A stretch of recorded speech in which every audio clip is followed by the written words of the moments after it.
창세기 3장 15절부터 24절까지 함께 읽겠습니다.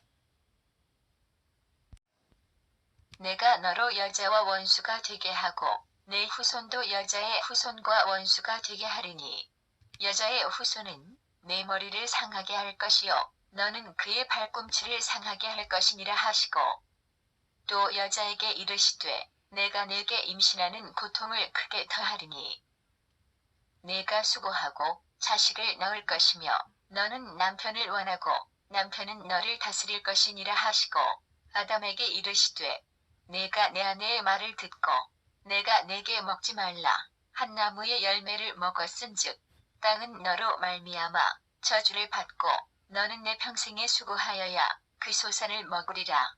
땅이 내게 가시덤불과 엉겅퀴를 낼 것이라.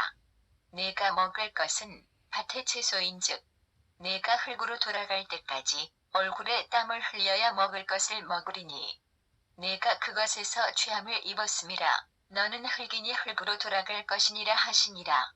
아담이 그의 아내의 이름을 하와라 불렀으니 그는 모든 산자의 어머니가 됨이더라.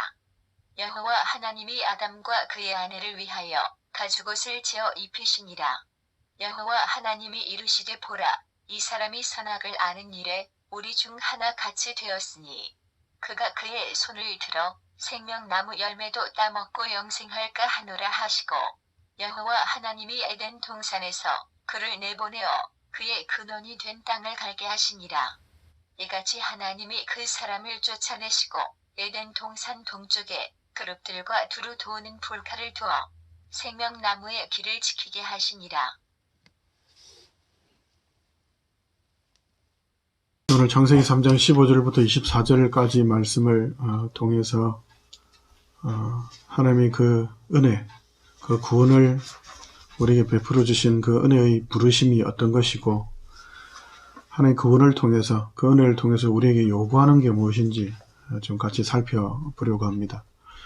지난주까지 이어서 계속 전능하신 하나님께서 온 천지를 창조하시고 우리에게 복과 안식을 아주 아름답고 풍성한 그 땅에 허락하셨는데 인간이 그 하나님을 반역해서 그 하나님의 약속 선악을 알게 하는 나무 열매 그 하나만 먹지 말라 그러셨는데 그 하나도 지키지 못하는 모든 것을 다 풍요롭게 누리고 자유와 하나님을 대신하여 다스리는 엄청난 책임과 영광을 받았음에도 하나님의 약속을 파기해서 결국은 범죄에 빠진 인간들, 그런 하나님께서 그 인간들을 버려두지 않으시고 하나님께서 창조 언약을 통해서 약속하신 그 약속을 실패치 않으시고 하나님께서 복음을 선포하시죠. 지난주에 살펴본 것처럼 그 복음의 핵심은 무엇보다 복음의 내용이나 어떤 방법에 초점이 있는 것보다 그 복음을 하나님께서 찾아오시는 그 복음을 하나님께 직접 찾아오셔서 베푸시고 그리고 그 복음을 전파하는 그보다 더 앞서 하나님이 계시다. 여호와라는 이름 뜻에 있는 것처럼 스스로 있는 자, 하나님이 계신 것이 그것이 복음보다 더 큰 그리고 핵심되는 복음의 내용인 것을 우리가 계속 새겨야 할 겁니다. 오늘은 저희들이 하나님께서 구원을 복음을 선포하시고 그 구원받은 자에게 베푸신 그 은혜가 무엇이며 그리고 그 은혜의 내용과 함께 성도들을 하나님께서 부르신 그 이유와 목적, 그 성도들에게 요구하는 것이 무엇인지를 우리 좀 같이 좀 살펴보겠습니다. 15절부터 우리 본문을 좀 보면서 봅시다. 15절에 보면 15절에 내가 하나님께서 너로 여기서 너는 뱀을 통해서 사람을 유혹한 사단이죠. 사단이 여자와 원수가 되고 뱀의 후손도 여자의 후손과 원수가 된다. 그러면서 그런데 저번에도 이야기한 것처럼 사단이 하나님과 적대관계라는 것 그리고 또는 사람이 하나님과 적대관계라는 것은 하나님을 반역하고 하나님을 싫어하고 하나님께 불순종하는 개념에서의 적대지 어떤 능력이나 지혜에 있어서 하나님과 맞설 수 있는 그런 상대가 되기 때문에 그런 단어를 쓰는 건 아닙니다. 둘 중에 하나는 죽어야 할 만큼 혐오한다는 그런 개념에서 하나님을 적대하고 원수가 된다, 이런 개념입니다. 그런데 어떻게 된다고요? 여자의 후손이 오히려 하나님께서 뭐라고 이야기하시죠? 여자의 후손이 뱀의 후손의 머리를 결정적인 완전히 패망시키고 기껏해야 뱀의 후손은 기껏해야 여자의 후손의 발꿈치 조금 상처를 입히는 정도에 불과하다. 결국 하나님께서 계획하시고 뜻하신 그 구원의 약속이 이루어질 것이다 라고 선포하시죠. 16절로 넘어가기 전에 15절에서 우리가 좀 확실히 좀 알아야 되는 게 뭐냐면, 구원에는 그 하나님의 은혜에는 무조건적인 그냥 방종과 같은 그런 은혜나 방종과 같은 그런 내버려 두는 그런 사랑이 아니라는 겁니다. 구원에는 두 가지의 동시성이 있어요. 어떤 동시성이 있냐면 15절에 있는 것처럼 구원은 바로 뭐를 이야기하냐면은 하나님을 반대하고 적대하는 세력에 대해서는 심판과 저주를 이야기합니다. 그리고 하나님의 은혜와 사랑은 하나님을 반대하고 하나님을 적대하는 세력에게는 크나큰 재앙과 엄청난 고통을 이야기합니다. 그래서 구원에는 반드시 심판이 같이 있고, 예수님께서 나중에 재림하실 때는 당연히 믿는 자들에게는 은혜가, 기쁨이, 환호성이 되겠지만 믿지 않는 자들에게는 뭐가 된다고요? 그건 고통과 울부짖음과 지옥으로의 떨어지는 그런 엄청난 공포, 두려움이 될 겁니다. 회색지대는 없어요. 하나님 믿느냐 없느냐, 예수를 믿느냐 안 믿느냐, 그것이지 하나님께서 정하신 그 기준과 질서가 시행되느냐 안 되느냐, 그것에 순종하느냐 안 하느냐지 양다리는 절대 없습니다. 구원에서는. 그래서 하나님 편이 되었다. 15절에 있는 것처럼 하나님께서 여자를, 사단과 한편이 됐던 여자를 슬쩍 하나님의 은혜로 하나님 편으로 끌어들이시죠. 그 은혜는 하나님과 편이 된다는 것은 다시 이야기하면 사단과는 원수가 된다는 거예요. 사단이 여자와 원수가 된다. 여자의 후손도 뱀의 후손과 원수가 된다. 그래서 하나님과 편된다는 것은 사단과는 원수가 된다는 그런 동시적인 것이 있다는 것을, 그리고 죄와 어둠에서 구원을 받았다는 것은 의와 생명으로 옮겨졌다는, 끄집어내진 곳이 있으면 끄집어내서 들어간 곳이 있겠죠. 두 가지가 다 있습니다. 그래서 빛과 어둠, 죽음과 생명, 동시적인 겁니다. 그걸 꼭 생각하시고, 그러나 우리가 지난주에 나눴던 것처럼 이 하나님의 이 은혜, 그러면 둘 중에 하나, 우리가 어떻게 살아야 하는가, 여기에 초점을 맞추는 것은 항상 이야기한 것처럼 어떻게 살아야 하는가라는 방법보다는 어떻게 우리가 살 수 있게 되었냐를 생각해야 돼요. 구원을 생각할 때 항상 우리가 동시적으로 이런 동시성을 가지고 있다는 것을 우리가 교리적으로나 또는 성경에서 이야기하는 설명적으로 물론 분명하게 이해도 해야 되겠지만, 분명한 것은 우리에게 구원이 어떻게 확실한가는 지난주에 다른 것처럼 어떤 복음의 방법이나 우리의 어떤 열심이 아닌 하나님의 어떠하심을 우리가 지난주에 살펴봤죠. 창세기 3장 8절에 있는 것처럼 하나님 먼저 찾아오시죠. 우리 구원이 얼마나 확실한가? 여호와라 여호와라, 은혜롭고 자비롭고 노하기를 더디하며 인자와 진실이 많은 하나님이라, 나다라는 거죠. 하나님이라는 거죠. 로마서 8장 31절에서나 하나님의 사랑에서 우리를 끊을 것이 없다라고 하죠. 우리 말씀을 한 군데 좀 찾아보고 이걸 좀 더 우리가 새겼으면 좋겠습니다. 한 군데만 찾아볼게요. 신명기 7장으로 가봅시다. 신명기 7장 7, 8절.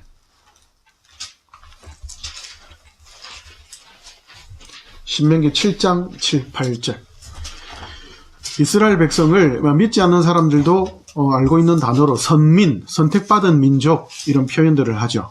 그러면 어떤 자격이 있어서, 어떤 노력이 있어서, 어떤 쓸모가 있어서냐 라고 하는 질문에 대해서 또는 우리도 하나님 도대체 우리를 왜 이렇게 선하고 아름답게 대우하실까? 참 나 같은 거는 내가 보기에도 싫은데 왜 이렇게 대우하실까 할 때에 하나님께서 얼마나 우리를 사랑하시고 우리에게 베푸신 그 구원, 그 은혜가 얼마나 확실한지에 대해서 하나님께서 하시는 말씀이 있어요. 신명기 7장 7, 8절 같은 목소리를 씁니다. 시작. 여호와께서 너희를 기뻐하시고 너희를 택하심은 너희가 다른 민족보다 수요가 많기 때문이 아니니라. 너희는 오히려 모든 민족 중에 가장 적으니라. 여호와께서 다만 너희를 사랑하심으로 말미암아 또는 너희의 조상들에게 하신 맹세를 지키려 하심으로 말미암아 자기의 권능의 손으로 너희를 인도하여 내시되 너희를 그 종되었던 집에서 애굽 왕 바로의 손에서 속량하셨나니. 아멘. 흔히들 이스라엘 백성들이 잘못 알고 있는, 그리고 세상 사람들도 오해하고 있는 어떤 이단적인 미신이나 우상을 섬기는 것처럼 열심히 하면 귀신을 설득해가지고 내가 원하는 거 받아낸다든지, 아니면 귀신이 두려운데 그걸 좀 무마해 본다든지, 결국 인간적인 열심으로 뭔가 자격이 있어서 능력이 있어서, 근데 그게 아니라 하나님이 뭐라고요? 내가 너희를 구원해낸 것은, 애굽에서 구원해낸 것은 다른 이유 아니다. 너희들이 뭔가 쓸모 있어서가 아니고, 야 멋있고 훌륭해서도 아니고, 단지 뭐라고요? 사랑해서라고. 사랑해서라고. 내가 은혜로 베푼 그 약속을 내가 신실하기 때문에, 내가 그걸 지킬 나기 때문에, 나는 신실한 여호와이기 때문에. 왜 사랑하십니까? 사랑하기 때문에. 사랑하기 때문이라고. 이유가 없다고. 세상은 이유나 조건이 있어야 사랑하고 투자도 하고 하죠. 그러나 하나님의 사랑과 은혜는 뭐라고요? 이유가 없다는 거예요. 세상의 기준과 질서로는 받아들일 수 없죠. 그래서 성도들조차도 가끔 실패하거나 때로 힘들거나 유혹을 받을 때에 하나님 왜 이렇습니까? 라고. 왜 예수 믿는 사람이 이렇게 살아야 합니까? 또는 왜 하나님 세상은 교회를 이렇게 핍박합니까? 그리고 하나님 살아계신 건 맞습니까? 등등 자신의 이해와 경험을 따라서 하나님의 구원과 은혜에 대해서, 하나님의 통치, 다스림에 대해서 이렇게 불평하거나 원망하게 되죠. 그러나 결국 성경을 통해 하나님 베푸신 은혜를 확인하고는 다시 또 그 은혜와 사랑 앞에 무릎 꿇고 오로지 하나님만이 이유가 되시는구나. 그걸 어떤 설득이나 이해나 설명이 아닌 믿음으로 하나님의 은혜로 받아들이게 되죠. 우리가 구원에 대해서 하나님의 은혜와 은혜의 그 은혜의 크심, 그 은혜의 확실함에 대해서도 우리가 살펴보는데, 조금 전에 이야기한 것처럼 그러면 참 하나님 은혜를 베푸셨으면 창세기 3장 15절에 이렇게 범죄했는데도 불구하고 구원과 은혜를 선포하셨으면 앞으로 또 꽃길만 쫙 있었으면 좋겠는데, 근데 16절부터 어떻게 되죠? 그리고 우리가 지금 사는, 그리스도인으로 사는 삶의 모습은 어떻죠? 예, 우리 같이 한번 16절부터 한번 살펴봅시다. 16절만 한번 같이 읽어볼까요? 시작. 또 여자에게 이르시되 내가 내게 임신하는 고통을 크게 더하리니 내가 곧 수고하고 자식을 낳을 것이며 너는 남편을 원하고 남편은 너를 다스릴 것이니라 하시고. 19절까지 읽읍시다. 시작. 아담에게 이르시되 내가 내 아내의 말을 듣고 내가 내게 먹지 말라 한 나무의 열매를 먹었은즉 땅은 너로 말미암아 저주를 받고 너는 내 평생에 수고하여야 그 소산을 먹으리라. 땅이 내게 가시덤불과 엉겅퀴를 낼 것이라. 내가 먹을 것은 밭의 채소인즉 내가 흙으로 돌아갈 때까지 얼굴에 땀을 흘려야 먹을 것을 먹으리니 내가 그것에서 취함을 입었음이라. 너는 흙이니 흙으로 돌아갈 것이니라 하시니라. 아멘. 하나님께서 구원을 은혜로 선포하시고 난 이후에 인간들에게 뭘 이야기하시죠? 저주와 심판의 내용을 이야기하시죠. 은혜로 구원은 하셨지만, 구원을 선포는 하셨지만, 그러나 이 땅을 사는 동안은 인간들의 범죄로 인하여서 땅과 인간의 모든 전 인격이 타락했기 때문에 그 죄와 그 죄의 오염으로 인해서 결국 고통하며 살 수밖에 없다. 너희들이 결국 그 형벌을 온전히 감당하며 살아야 한다. 구원받은 자들조차도 아담과 하와가 하나님의 은혜로 구원을 받고 그 구원을 소망하며 사는 하나님의 백성으로서 다시 회복은 되었지만, 그럼에도 불구하고 인간의 죄와 죄의 결과가 얼마나 끔찍한지 여기에 잘 드러나 있습니다. 근데 16절부터 19절까지도 사실은 잘 살펴보면 사실 이 저주와 심판의 내용, 형벌의 내용조차도 사실은 마치 부모가 자식을 징계할 때에 죽이려고 징계하는 게 아니라 살려서 훌륭하게 아름답게 잘 자라도록 요구하는 것처럼 하나님께서 인간의 죄로 말미암아 온 세상에 저주와 심판을 명하셨지만 그러나 그 가운데서도 하나님께서 은혜를 사실은 생명을 염두에 두시고 베푸셨다는 것을 우리가 알아야 합니다. 16절에도 보면 16절에도 보면 결국 여자에게 뭘 이야기하는 거예요? 생명을 낮춰. 그죠? 여자의 후손이 와야 구원이 완성되고 하나님께서 생각하시는 계획하신 그 뜻이 온전히 이루어지죠. 그러면 여자의 후손을 통해서 와야 된다면 여자에게 뭐가 있어야 되죠? 생명이 계속 이어져야 돼요. 그죠? 생명을 낳고 그래서 결국은 살고 살아서 결국 하나님의 구원을 완성하시겠다는 하나님의 뜻이죠. 그럼 결국 여자에게 고통이라고 아이를 낳는 고통을 주셨지만 그 고통을 통해서 사실은 뭔 거예요? 살아라라는 명령을 주신 거죠. 살아라. 생명을 취하라. 계속 생명을 이어가라는 거죠. 여자에게 주신 고통은 아이를 낳는 고통이 있죠. 그 고통은 단어 뜻에 보면 새긴다는 뜻이 있습니다. 그 고통을 통해서 하나님의 은혜 그리고 자신의 죄의 결과의 비참함을 알고 그 동시성을 알고 하나님 편에 계속 있어야지라는 신앙으로 나아가도록 하는 하나님의 은혜인 거죠. 이 저주와 심판 자체도 사실은 하나님께서 베푸신 조금 어폐가 있을지 모르겠지만 그냥 지옥으로 그냥 바로 심판해버리시면 되는데 온전히 심판하지 않으시고 완전히 하게 즉각적으로 지옥으로 보내지 않고 구원을 베푸시죠. 그래서 여자에게 주어진 이 잉태하는 고통, 아이를 낳는 이 고통도 사실은 살아라라는 복음의 내용으로 연결이 되는 겁니다. 여자가 남편을 원하는데 근데 여자는 뭐라고요? 남편에게 다스림을 받는 결국 인간의 인류사에서 여자들이 모든 고통을 받죠. 이런저런 많은 고통을 받죠. 사실은 이제껏도 많이 그래 오고 있고요. 그러나 남녀관계 또는 인종관계 뭐 이런저런 모든 그런 갈등과 다툼과 살인, 폭력들은 그 모든 뿌리는 결국 죄에서 시작하는 겁니다. 남녀 간에 서로 사이좋게 지내자 열심히 하고 뭐 상담을 받고 뭘 하면 잘할 것 같지만 그렇지 않습니다. 인간들이 모여서 잘 살자고 하지만 결국은 죄의 문제를 해결하지 않는 한 그것은 그저 더 큰 죄악을 낳는 그런 자기 열심으로 결국 결과할 수밖에 없어요. 바벨 탑을 짓는 그런 죄악으로 끝나는 것처럼 인간의 모든 지혜와 능력은 결국 인간으로 끝나게 됩니다. 그래서 남편이 여자를 다스린다 할 때에 남편들 좋겠네. 그렇지 않아요. 남편에게도 이건 뭐라고요? 저주인 거예요. 저주로 주어진 겁니다. 마찬가지로 17절부터 19절까지 보면 여기 핵심에 있어서 인간의 일은 기본적으로는 하나님께서 허락하신 영광과 책임을 누리는 거였죠. 영광과 책임을 누리는 거였는데 근데 이것이 뭐라고요?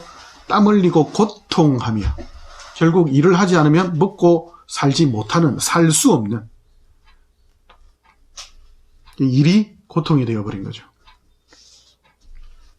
그리고 가시와 은건키를 끊임없이 땅이 낼 거라고 너는 날마다 그 땅을 갈아야 된다고 너희 근원인 땅을 갈고 갈아야 된다. 결국 뭐예요? 너 자신을 갈고 갈아야 된다. 왜 이 고통을 하죠? 죄 때문이란다. 우리 가시와 은건키는 뭐죠? 땅은 사람에게 주신 책임과 사람이 다스려야 하는 그 권리죠. 근데 그 사람의 그 다스림에 대해서 땅은 어떻게 한다는 말이에요? 가시와 은건키를 내서 힘들게 한다. 결국 계속 불순종한다는 거죠. 결국 이 땅의 불순종, 가시와 은건키를 내는 이 고통, 끊임없이 자신의 근원인 땅을 갈음을 통해서 땅의 불순종을 통해서 자신의 불순종을, 그 불순종의 결과를 보며 그 하나님의 은혜, 그 하나님께 순종하는 것이 복이구나, 그것이 기쁨이구나, 그것이 은혜구나라는 것. 결국은 이 하나님께서 허락하신 이 남자 여자에게 허락하신 이 저주와 이 형벌을 통해서도 결국 뭔 거예요? 살아라 한 거예요. 결국 살아라. 결국 내가 너희들에게 허락할 구원의 완성을 기다리며 기대하며 여자의 후손이 올 때까지 기대하며 소망하며 살아라는 거예요. 결국 하나님께서 여자와 남자에게 주신 이 모든 것도 결국은 복음의 그런 어떤 투영으로서 그렇게 인간에게 주신 거죠. 참 감사하죠. 하나님께서 이렇게 여자와 남자에게 주신 이 은혜의 복음, 그리고 저주와 형벌의 이 땅을 살아가는 동안 그렇게 고통하며 결국 살아가야 하는 이 삶에 대해서 뭐라고 이야기하죠? 아담이 20절 우리 같이 한번 읽어볼까요? 20절 같이 읽습니다. 시작. 아담이 그의 아내의 이름을 하와라 불렀으니 그는 모든 산자의 어머니라 됨이니라. 하와 이름 뜻이 뭐죠? 하와 이름 뜻은 생명이에요. 아니 누구 때문에 지금 이 땅에 저주와 심판이 왔어요? 누구 때문에 지금 이 생고생? 근데 아담이 뭐라고요? 예 하나님, 우리가 범죄한 것이 맞고 하나님의 그 구원의 은혜의 그 계획과 그 경륜, 그 하나님의 뜻대로 우리에게 허락하신 이 형벌의 삶조차 생명인 것을 고백합니다. 그러면서 하와를 보면서 처음에는 막 그죠? 남자와 여자 뭐라고요? 사람이라는 이름 뜻의 남성형이 남자고 사람의 이름 뜻의 그 단어의 여성형이 여자예요. 그러면 남자인 아담이 하와 보고 여자야 이 말은 무슨 뜻이에요? 결혼하면 신혼부부들끼리 뭐라고 호칭을 하죠? 자기야 그러죠. 남자가 여자 보고 여자야 이 말은 자기야 이런 거예요. 근데 범죄하고 난 이후에는 뭐예요? 인연 전연했잖아요. 그죠?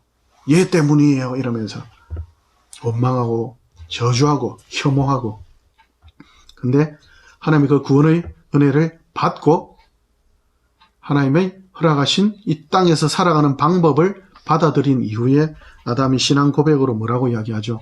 예 하나님, 하나님 내게 허락하신 이 여인이 생명입니다.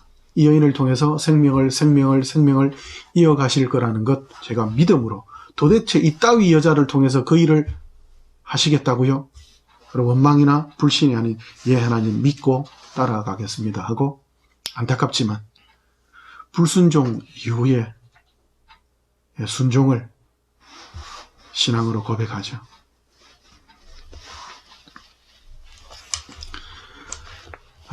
그러나 사실 하나님께서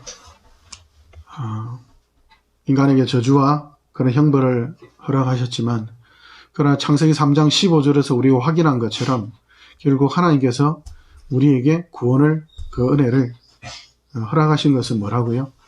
하나님이 하시겠다는 거죠. 하나님이 하시겠다는 거죠. 3장 15절에 하나님께서 선언만, 선포만 하시고 그냥 너희들 벌 받고 살아, 이렇게 하신 것이 아니고 21절에 뭐라고요? 21절에 하나님께서 남자와 여자를 위해서 뭘 지었다고요? 아담과 하와를, 그의 아내를 위해서 가죽옷을 지어 입히셨다고요. 이 가죽옷은 뭘 상징하죠? 어린 양으로 우리를 대신해서 죽으실 예수 그리스도를 상징하죠. 결국 예수님께서 우리를 대신해서 죽으실 것, 그것을 예표해서 계시해서 미리 어쩌면 시청각 교육으로 생생하게 하나님께서 짐승을 잡아서 가죽옷을 지어 입히시죠. 우리는 우리의 고통과 우리의 아픔에만 초점이 맞춰 있을 때가 많아요. 근데 하나님께서 이 시청각 교육을 통해서 그 하나님의 말씀을 확증하시죠. 인간에게 있는 어떤 고통과 저주보다 하나님께서 그 고통과 저주를 어떻게 보면 먼저 전부 다 내가 그 모든 너희들의 저주와 너희들의 모든 형벌을 내가 대신 받는 거란다를 하나님께서 이미 이 가죽옷 사건을 통해서도 계시하고 계신 것이죠.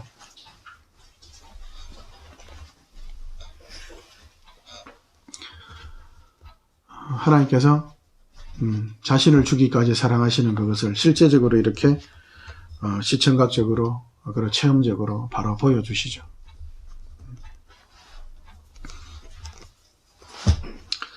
하나님께서 우리에게 원하시는 것, 우리에게 원하시는 것이 있다면 하나님께서 이렇게까지 우리에게 사랑을 베푸시고 은혜를 베푸시면서 우리에게 원한 것이 있다면 우리가 당연히 따라야 되겠죠. 근데 그 하나님께서 우리에게 바라시는 게 사실은 어쩌면 당연한 건데도 하나님께서 요구라고 이야기를 하시고 우리에게 명령하시는데 그 은혜에 대해서 우리가 22절 뒤에 있는 내용을 통해서 좀 같이 좀 살펴봅시다. 22절부터 24절에 보면 하나님께서 사람을 에덴 동산에서 쫓아내시면서 뭐라고 이야기하시냐면 이 사람들이 선악을 아는 일에 우리 중 하나처럼 되었다.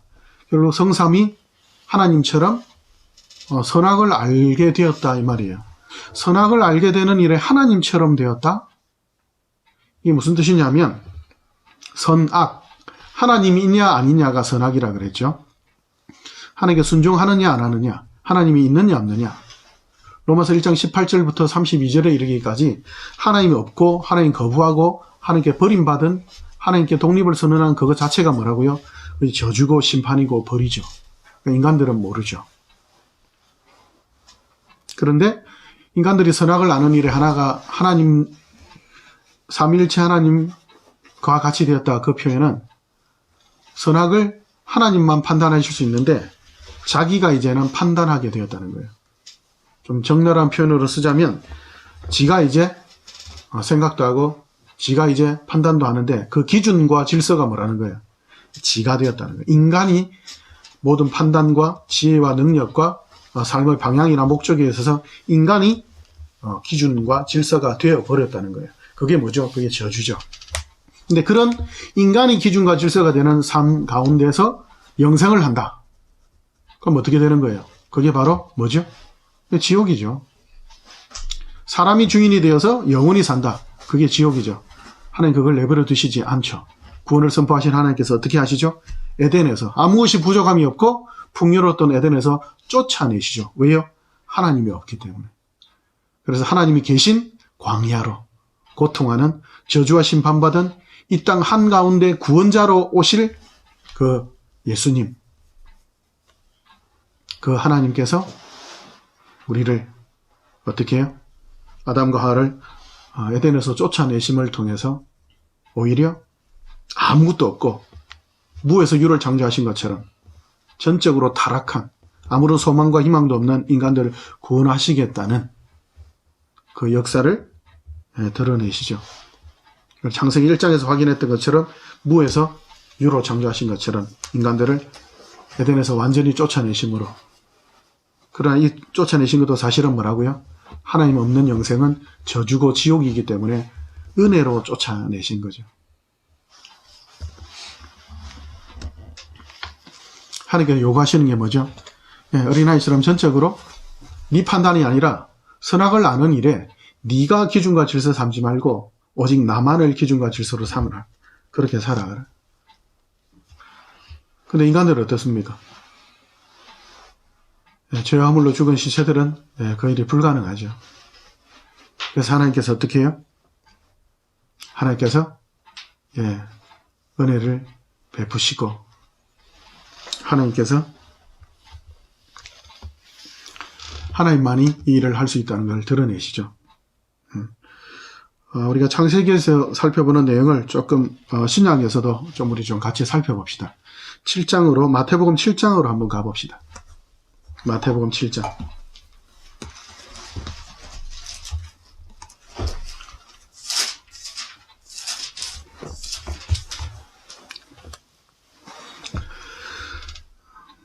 창세기 3장 15절에 구원을 선포하시고 난 이후에 16절부터는 성도가 어떻게 살아야 되는가?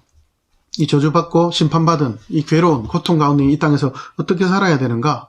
그 내용을 쭉 이야기하시죠. 살아라. 하나님의 기준과 질서를 따라 살아라. 그리고 그 은혜, 가죽옷을 통해서 베푸신 그 은혜를 사모하며 살아라. 22절부터 24절에는 하나님만을 선악의 유일한 기준과 질서를 따라 살아라.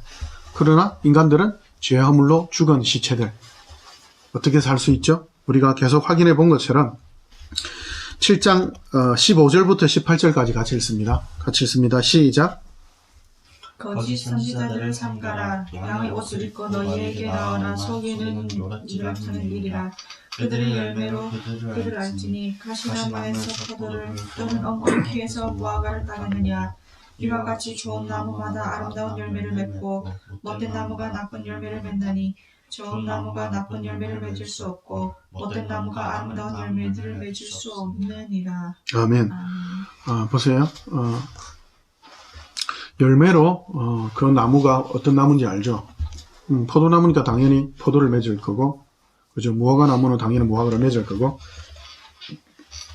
근데 여기서 핵심은 열매를 많이 내라. 열매를 멋있게 아름답게 내라가 아니라 열매를 어떻게 낼 수 있어요? 우리가 어떻게 하나님을 절대적으로 의존하고 하나님의 기준과 질서를 따라 살 수 있습니까? 열매를 막 사모으면 되나요? 열매를 하나님께 막 갖다 바치고, 그게 아니라 그 열매를 낼 수 있는 거는 왜 가능한 거예요? 이유가, 그 나무가 그 열매를 낼 수 있는 이유는 그 나무니까, 포도나무니까 포도를 내는 거예요. 마찬가지로 하나님께서 거짓 선지자를 삼가라. 조심해라 이 말은, 거짓 선지자는 선지자가 아니죠. 마찬가지로 하나님의 은혜로만 그 나무가 될 수 있는 거죠. 하나님의 은혜로만 좋은 나무가 될 수 있는 거죠. 하나님이 기뻐하시는 열매를 낼 수가 있죠. 그죠? 씨 뿌리는 자의 비유에서도 하나님께서 그 밭을 좋은 밭으로 만들어 놓으셨기 때문에 30배, 60배, 100배 그 믿음의 분량을 따라 또는 은사의 분량을 따라 그 삶을 각자에 맞게 사는 것이지, 지가 돌도 걷어내고 가시도 걷어내고 마른 땅도 평평하게 고르고 하는 작업이 아니죠. 하나님께 좋은 땅으로 만들어 두신 이후에만. 마찬가지로 그 뒤에 있는 21절부터 좀 같이 읽어볼까요? 21절부터 23절까지 같이 읽습니다. 시작.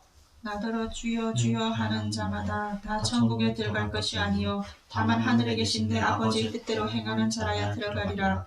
그날에 많은 사람이 나더러 이르러 주여 우리가 주의 이름으로 선지자 노릇하며 주의 이름으로 귀신을 쫓아내며 주의 이름으로 많은 권능을 행하지 아니하였나이까 하니, 그때 내가 그들에게 밝히 말하되 내가 너희를 도무지 알지 못하니 불법을 행하는 자들아 내게서 떠나가라 하리라. 아멘.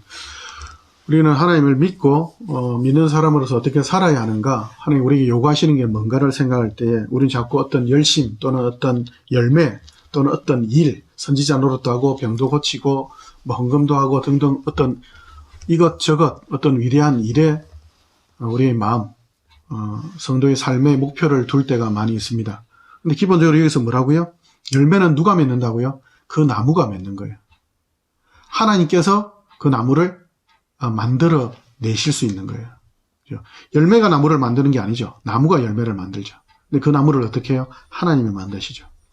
그 다음에 주여 주여 하는 자마다 선지자 노릇하고 이런저런 일을 하는 것이 아니라 중요한 건 뭐라고요? 내 아버지의 뜻대로. 아버지의 뜻대로 할 수 있는 사람은 누구만 가능하죠? 자식만 가능하죠. 아버지가 자식을 낳지 자식이 아버지를 낳는 게 아니잖아요. 자식이 되어야만 가능한 거예요. 23절에 있는 것처럼 내가 너희들을 도무지 모른다. 불법을 행하는 자들아 내게서 물러가라. 아니 아버지가 어떻게 자식을 몰라요? 그게 무슨 말이에요? 내 자식이 아니라는 거죠. 하나님의 백성이 아니라는 거죠.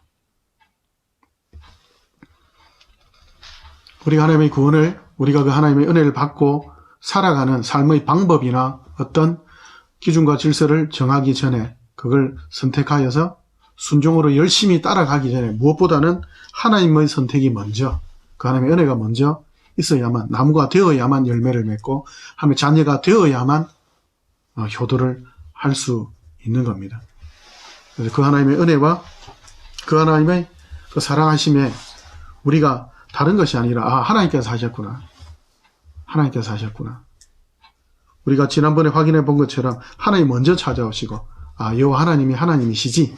그걸 통해서 우리가 믿음을, 우리의 구원을 확신하고 기쁨으로 나아가는 것처럼 우리도 계속 하나님의 이 은혜에 따라서 그렇게 가야 되겠죠.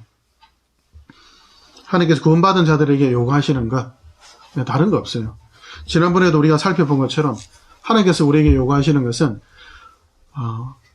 하나님께서 허락하시는 그 구원의 은혜를 알고 나무의 열매가 나무의 열매가 맺는 것은 가지에 맺죠. 근데 그 가지가 나무에 붙어 있어야 맺는 것처럼, 포도나무에 그 가지가 붙어 있어야만 열매를 맺는 것처럼 내게 붙어 있으라. 하나님께서 우리에게 원하시는 것은 다른 거 아니죠.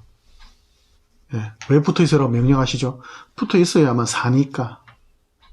그 삶은 단순하게 우리를 괴롭히거나 힘들게 하는 것이 아니라 우리에게 뭘 주시려고요?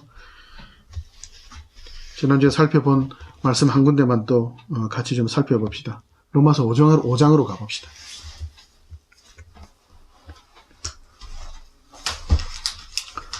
로마서 5장 1, 2절.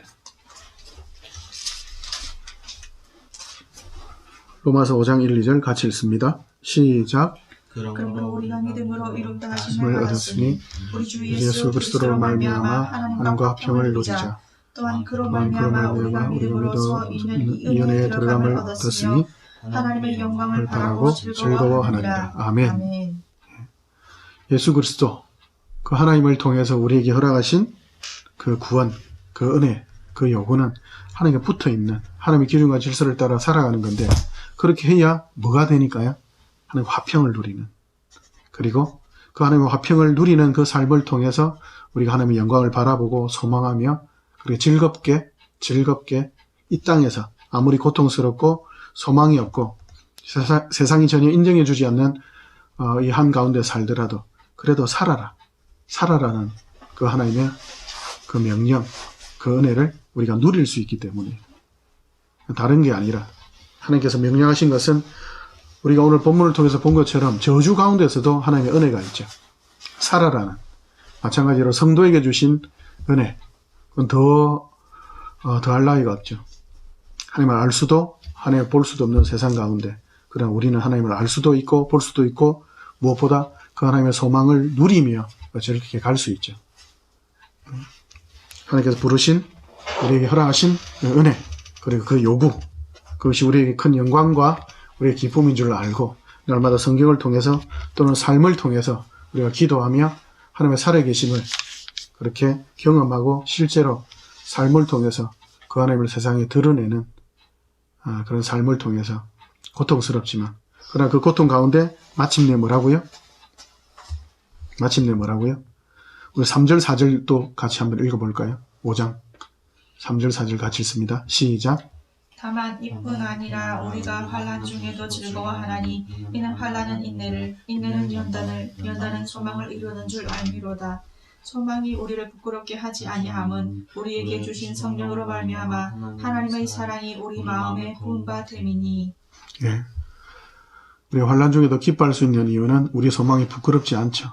그래서 세상은 우리가 살아가는 모습이 이상하다, 이해하지 못하겠지만, 그러나 우리는 그 하나님의 허락하신 이 구원의 방법, 십자가의 방법, 예수께서 우리를 대신하여 죽으신 그 십자가의 방법, 그 방법만이 가장 지혜롭고 옳고 열매 맺고 하나님이 기뻐하시고 또한 우리에게도 기쁨이 되는 삶인 줄 아니까 우리만이 이 길을 갈 수 있습니다.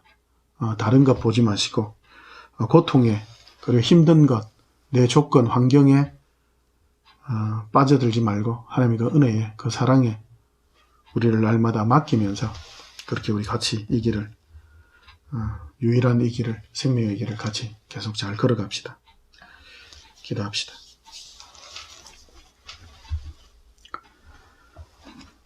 하나님 아버지, 구원을 선포하시고 우리 마음에는 좀 평안한 길, 좀 쉬운 길로 갔으면 좋겠는데, 그런 하나님, 형벌의 이 땅의 저주와 심판 가운데 이 땅 한가운데서 살라고 하십니다. 다른 곳, 멀리 있는 곳, 어떤 뭔가 새로운 에덴보다 더 좋은 새 에덴으로 인도해 주셨으면 좋겠는데, 그러나 저주와 고통이 넘치는 이 한가운데, 세상 한가운데 살라고 하십니다.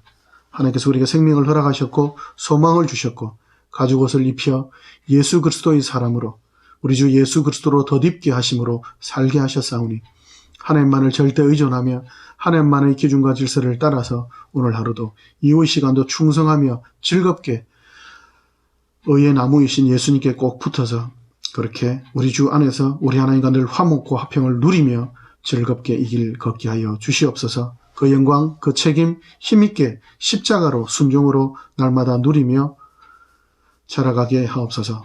살아계신 우리 주 예수님 이름으로 기도합니다. 아멘.